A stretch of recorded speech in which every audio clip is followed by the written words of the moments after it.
I was so furious about it, and it sort of lurked for many years. And I think, when all the subject about domestic abuse came up, and suddenly you hear a story like... King Charles had faced family rebellion, public scandal, and private betrayal before, but nothing could have prepared him for the sealed investigation folder placed directly in front of him during a closed-door meeting at Buckingham Palace.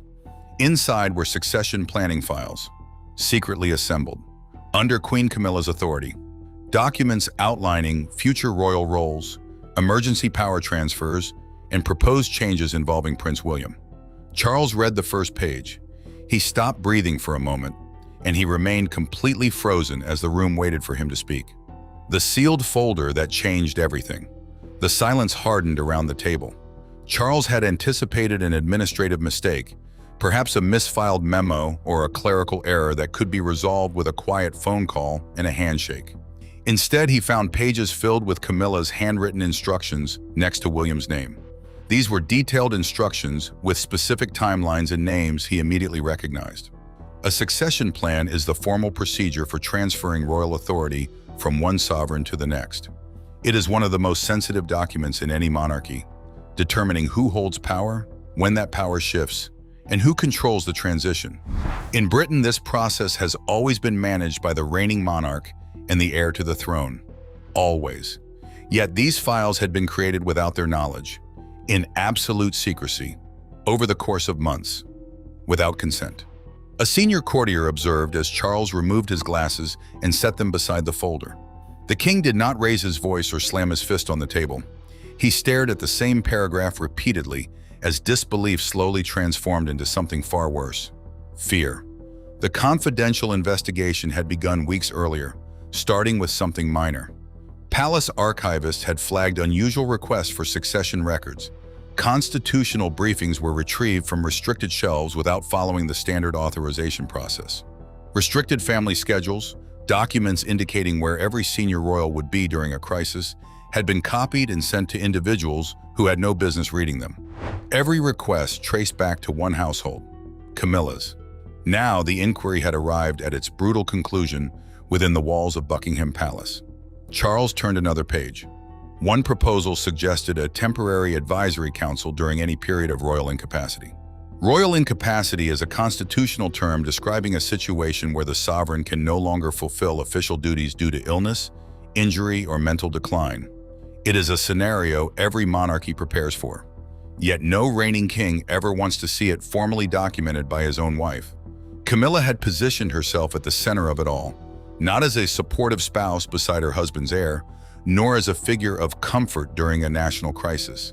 She had become the gatekeeper, the one who would control what William was informed of, when he would receive that information, and who would stand beside him when power shifted. The next page cut deeper. William's access to sensitive briefings would not merely be delayed, it would be restricted. This was to continue until unnamed continuity conditions were reviewed and approved by an advisory body proposed by Camilla. The future King of England, the lawful heir to the British throne, had been treated not as the leader preparing for his role, but as a risk to be managed. Charles pressed a finger against the margin, where 3 words in Camilla's handwriting were scrawled beside a critical clause: hold until review. Then he reached the entry that changed everything. This was not about William, nor was it about constitutional procedures. It concerned Prince George, Charles's grandson, a child. The document outlined a private ceremony intended to give George a symbolic role before any formal transfer of power occurred. No constitutional authority had approved it. No parent had been consulted. No one in William's household had been asked if this was acceptable. Charles closed the folder halfway, but did not let it go. His fingers remained pressed against the pages, as if releasing it would mean accepting that the woman he shared his bed with each night had been quietly building a shadow government behind his back. He had discovered the plan.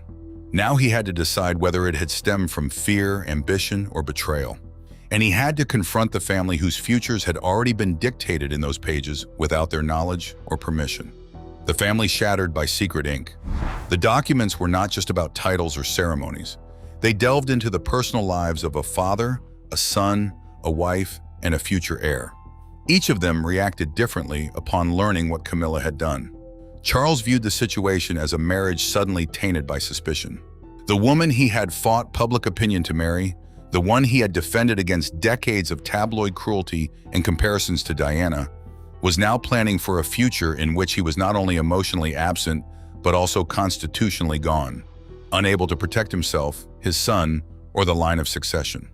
For context, Charles's health had been a matter of national concern since early 2024, when Buckingham Palace announced that the king had been diagnosed with cancer. The specific type of cancer was never disclosed to the public. However, by late 2025, Charles announced that he would be reducing his treatment in 2026, describing the progress as a personal blessing. Despite this positive outlook, the uncertainty surrounding his condition had opened a door that Camilla had apparently walked through. William entered the private room without uttering a word. He had spent years preparing for the throne, understanding that every choice he made, every public appearance, and every word he spoke would one day be scrutinized differently once he wore the crown.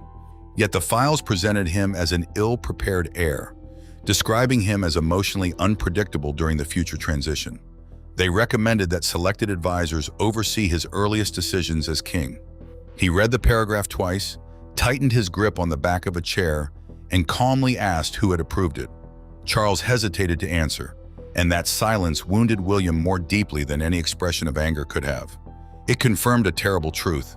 The betrayal had seeped into his father's marriage and embedded itself into the machinery surrounding his own future. Catherine later received a summary from her husband in a quiet family room.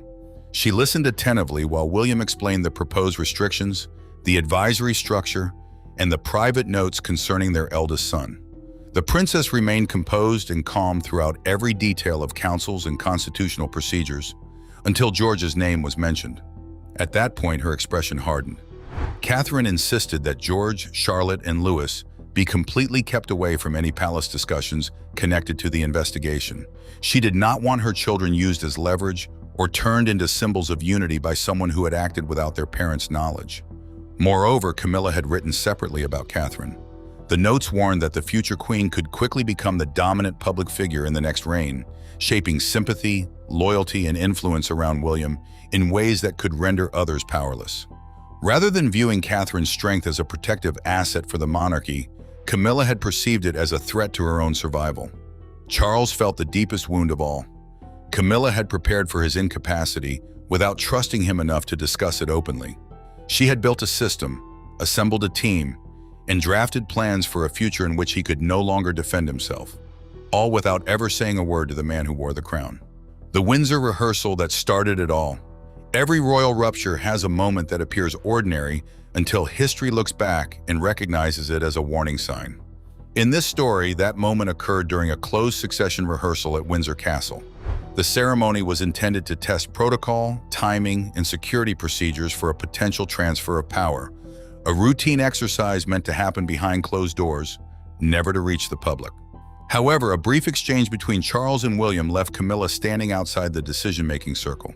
What transpired in that room became the specific trigger for everything later discovered in her secret files. Months before the investigation, Charles had approved a private succession continuity rehearsal. This rehearsal is a confidential practice session designed to evaluate how royal authority would be transferred during an emergency. It involves senior advisors, constitutional staff, and the heir to the throne. The matter is significant because a mistake during a real transfer could create confusion around the crown, frighten the public, and weaken the future king before his reign even begins. Camilla expected to attend the final briefing, which concerned the immediate royal household, emergency communications, and the public response to a sudden transfer of responsibility. She believed that her position beside Charles entitled her to understand what would happen if he could no longer lead. But the king had reached a different conclusion. Before the final session, Charles turned to an aide and stated that the room would be limited to himself and William. He then asked for the doors to be closed. Camilla arrived moments later and paused outside the sealed room, listening as voices continued from within. No aide invited her inside, and no one explained. The queen consort stood there in silence before walking away, concealing the anger building beneath her restraint. That evening, Camilla confronted Charles without any staff present. She asked why she had been excluded from a discussion about the monarchy's survival. The king responded that the crown had to pass directly from sovereign to heir without emotional interference. His words were controlled, but the wound they inflicted was immediate and permanent. Camilla told him he had made her responsible for supporting the monarchy while denying her a voice in its future. She accused him of treating her as mere decoration, an accessory for public events, not a partner in the monarchy's future. Charles insisted that the decision was constitutional, not personal. She did not believe him. Within 48 hours, requests began to surface for emergency access protocols, regency precedents, private schedules, and briefing structures connected to William. A regency is the legal arrangement enacted when a sovereign cannot perform royal duties. One trusted member of Camilla's household created the first file under a seemingly harmless label: continuity planning. Then everything took a darker turn. Camilla obtained a confidential assessment of Charles's health and realized that the transition she feared might arrive sooner than expected. Reports have confirmed that while the king announced a reduction in treatment in 2026, the palace never used the terms remission or cured. That ambiguity haunted Camilla and pushed her beyond the point of restraint. What began as an act of exclusion had evolved into a hidden system of control. Now Charles was ready to confront the woman who had built it behind his back. The confrontation that shattered a marriage. There were no advisors beside them, no cameras beyond the walls, and no ceremonial language left to hide behind. Charles entered the private drawing room carrying the investigation folder. Camilla was already waiting. He placed the files on the table between them and asked one question. "Were you preparing for my death, or were you preparing to control what came after me?" Her answer would shatter the last protections surrounding their marriage. Charles had ordered every aide to leave because he wanted the truth, raw and unfiltered, from the woman he had chosen over public opinion, over Diana's memory, and over the judgment of millions. The king opened to the page describing restrictions on William's access to future briefings. He demanded to know why his son had been treated as a danger instead of the lawful heir to the British throne. Camilla responded that William's anger, distrust, and open hostility toward her could destabilize the monarchy during a vulnerable transition. She insisted that someone had to prepare for the chaos that Charles refused to discuss. And she was not entirely wrong about the tension. Reports from multiple outlets have described a long-standing friction between William and Camilla. Royal insiders have noted that the prince struggled to fully accept his stepmother due to her past relationship with Charles during his marriage to Diana. One source quoted across several publications said William harbored resentment, though he was simply more diplomatic about it than his brother Harry. More recently, Camilla reportedly accused William of treating his father's reign as merely a formality before his eventual accession. However, understanding the tension did not excuse the files. Charles pushed the folder across the table. Camilla did not touch it. Instead, she gripped the arm of her chair and told him she had acted because he would not prepare anyone for the possibility of losing him. She claimed that his silence had forced others to plan around fear, uncertainty, and a future no one was allowed to name. Then Camilla admitted that the files had been created under her authority. She said so directly, but also claimed that the strongest recommendations had come from advisors who believed William would remove them the moment he inherited the throne. According to her, they feared losing not only their influence but also being blamed for every failure of the previous reign. Charles turned to the section involving George. The pages proposed giving the boy a symbolic role during the transition to create public pressure around family unity before William could challenge the arrangement. A symbolic royal role carries emotional weight without formal constitutional power. It was designed to make the plan appear untouchable. The king's restraint finally broke. He told Camilla that planning for continuity was one thing, but using his grandson as leverage was something no fear could justify. George was a child, not a shield. William was his heir, not an obstacle. Camilla lowered her voice and revealed the final danger. One complete copy of the plan had already been sent beyond her household to someone capable of activating parts of it independently. The confrontation had exposed Camilla's fear. Yet now the monarchy faced a darker question. Who held that outside copy, and how much authority had already been placed behind it? The network dismantled and the leak that broke loose. Camilla's files were not isolated. They were connected to advisors, private secretaries, legal consultants, and household officials who feared that the next reign could erase their influence overnight. Beneath the sense of emotional betrayal lay a more calculated struggle, one over access, information, and control over the new king before he could assert his own authority. Charles might hold the crown, but information shaped power within the palace. As the investigation expanded, William realized that several people had been quietly preparing to manage his initial days as king without his knowledge. Sitting alone with a list of names, William marked each one carefully. 2 names belonged to individuals he had trusted during significant family crises, and both had attended private meetings related to Camilla's plans. The prince did not fear continuity planning itself. Rather, he worried about being portrayed as unstable, emotional, and in need of oversight. Investigators traced an outside copy to a constitutional consultant, an expert who advises how royal authority can function within established law and tradition. This consultant had been asked to consider whether Camilla could retain a formal advisory role at the start of William's reign. Draft language had already been prepared to frame the Queen Consort's continued involvement as a matter of national stability rather than personal influence. Her control would not be presented as power, it would be disguised as duty. Charles ordered the dismantling of the entire network. Access was frozen, meetings were suspended, and names were removed from future planning documents. However, the order came too late. Before the final instructions could be carried out, details of the investigation leaked from the palace to the press. The first leak did not reveal the entire plan, but provided just enough information to spark panic. A broadcaster discovered that secret succession documents had been seized from Camilla's household, making even innocent silences seem suspicious. Phones rang throughout the palace as advisors destroyed draft schedules, and staff members were escorted from their offices. The most painful reaction came from Camilla herself when she realized that Charles had begun acting as king before discussing the situation with her as a husband. Charles acted quickly. He restricted access to sensitive files, suspended 3 household officials, and transferred all transition planning to a new joint team approved by both himself and William.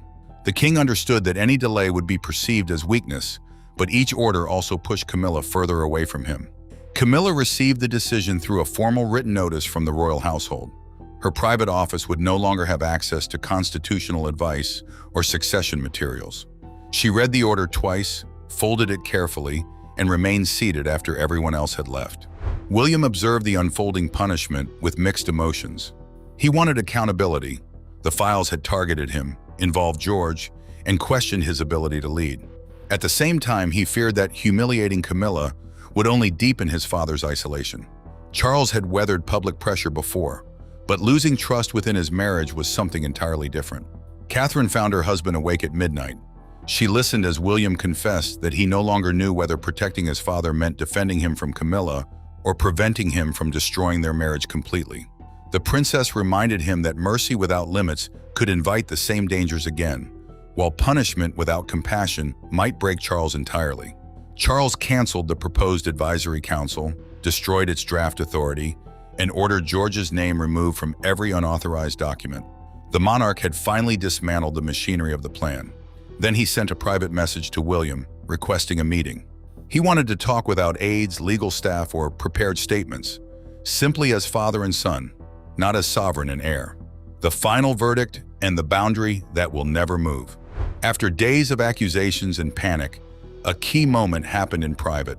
Charles and William met in a small room at Clarence's house. Charles chose this place because it felt more like home and family than a royal meeting. He wanted them to have an honest conversation, even if it was painful. William arrived expecting orders.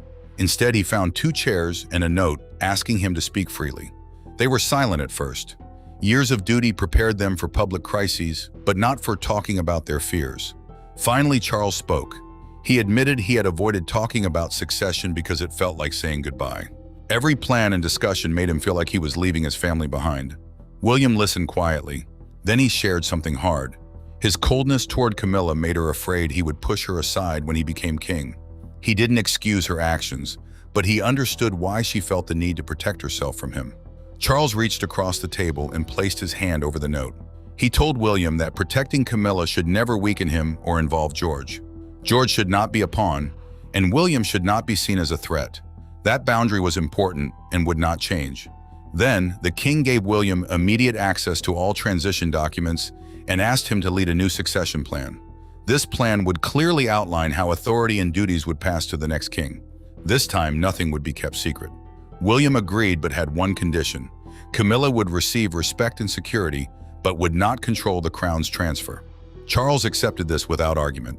Charles's last conversation with Camilla was calm. He placed the investigation summary on the table and asked her to sit. He told her he would protect her dignity, but would not let her have any power over the crown once he was gone. Camilla did not argue. She expressed that her exclusion from the family had made her afraid. After Charles's reign, she worried she would be unwanted and alone. That fear drove her to seek security instead of trust. Charles listened but remained firm. He explained that while fear explained her actions, it could not justify them. Trust could return only if she accepted a future without any control over royal authority. That power belonged to the rightful heir, and it always would. Camilla agreed to step back from planning the transition and ended her private advisory group. She accepted that William and Catherine would handle all preparations for George, Charlotte, and Louis.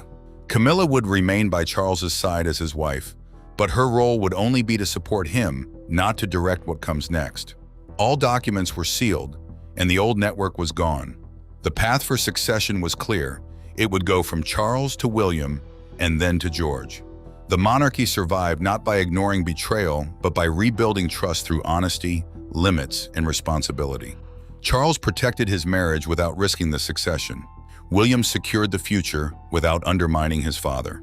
And Camilla learned that being next to the crown did not mean controlling what comes after. The conflict had nowhere else to go. A father chose his son's rightful future over secrecy. A wife gave up her control, and a monarchy found its way back because those within it learned that honesty mattered more than power. Thank you for watching. If this story moved you, please hit that like button and subscribe so you never miss what happens next inside the royal family. We'll see you in the next one.